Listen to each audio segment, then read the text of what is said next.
अब मैं आप लोगों से बात करने जा रहा हूँ about one very important concept, that is principles of cancer therapy.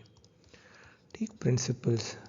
देखो, हमारी लाइफ में कुछ कुछ प्रिंसिपल्स या उसूल होते हैं जिसके अनुसार हम लोग चलते हैं। इसी तरह से कैंसर के ट्रीटमेंट में भी देयर आर सर्टेन प्रिंसिपल्स। ऐसे ही नहीं हम अंधाधुंध ट्रीटमेंट करते हैं। तो जो हमारे बेंचमार्क होते हैं, which are pillars of strength, like my mom and dad are my pillars of strength, और आपकी mummy papa are definitely your pillar of strength. So इसीलिए इसमें जो pillars of our strength in our fight against cancer are surgery, radiation,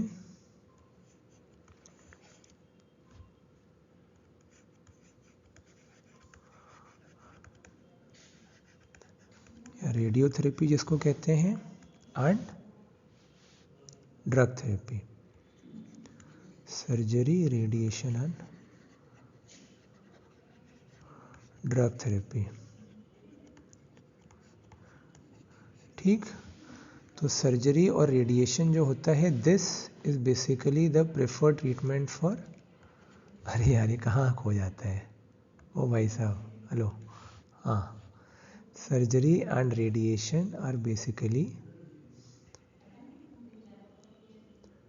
ये preferred treatment होते हैं किस में? ये बहुत इंपॉर्टेंट क्वेश्चन आ सकता है प्लैब में, यूएसएमएलई में, कॉम्पिटिटिव एग्जाम्स में, सॉलिड ट्यूमर्स में। Surgery and radiotherapy are preferred in solid tumours, preferably those which are localised. ठीक, और लगभग 1/3, 1/3 सॉलिड ट्यूमर्स आर क्योर्ड, पूरी तरह से ठीक हो जाते हैं इसी मेथड से। ड्रग थेरेपी कभी कभी ज़रूरत पड़ती है, हमेशा नहीं। Drug therapy can be combined sometimes, ठीक है, इन कंजंक्शन, मतलब सर्जरी या रेडिएशन थेरेपी के साथ ड्रग थेरेपी को भी दे सकते हैं कभी कभी, हमेशा नहीं। ठीक, एडजुवेंट थेरेपी टू इराडिकेट, अगर दिया भी जाता है तो क्या इराडिकेट करने के लिए, वेरी वेरी इंपॉर्टेंट, हम कभी मत भूलना, लोगों की मौत इसी वजह से होती है। मेरे बहुत जानने वाले लोग, गेटिंग अ लिटिल इमोशनल, मेरे बहुत जानने वाले लोग बेचारे चले गए यार, पता है किस वजह से?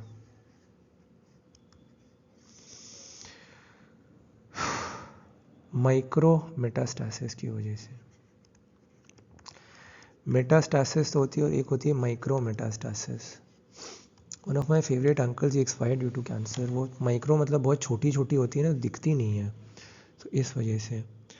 ठीक है, इसको इराडिकेट करने के लिए ड्रग्स के साथ देते हैं, माइक्रो मेटास्टासिस और locally advanced cancers. Locally advanced cancer.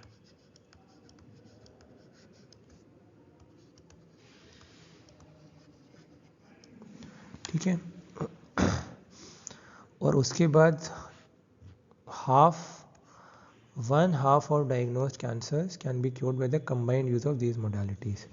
ठीक है, उसके बाद जो एंटी कैंसर ड्रग्स होती हैं उसे हेमाटोलॉजिक कैंसर्स को भी ट्रीट करने के लिए होती है, किस में? Which can not be surgically excised. कौन से होते हैं ऐसे जिनको सर्जिकल एक्सीजन से नहीं रिमूव कर सकते हैं? कमेंट सेक्शन में बताओ, बट चलो यार बता देता हूँ। अब फिर आप लोग कमेंट सेक्शन में भी बताना है इसके बारे में, मुझे और नॉलेज शेयर करना मेरे से, ठीक है? I would love to have new knowledge. Surgically excise जो नहीं हो सकते हैं, जैसे कि ल्यूकीमिया हो गया, क्योंकि वो ब्लड कैंसर है। ठीक, लिम्फोमा हो गया। ठीक, and to treat inoperable and advanced metastatic tumours. ठीक, inoperable and advanced metastatic. But metastatic disease की थेरेपी पैलिएटिव होती है, P for palliative, P for prolonging life, ये मैं बता चुका हूँ। So palliative therapy prolong life करती है और इनकैपेसिटेटिंग सिम्टम्स कम करती है, बट मेलिग्नेंसी को कभी इराडिकेट नहीं करती। इसलिए क्योर और पैलिएशन का डिफरेंस कंठस्थ कर लीजिएगा।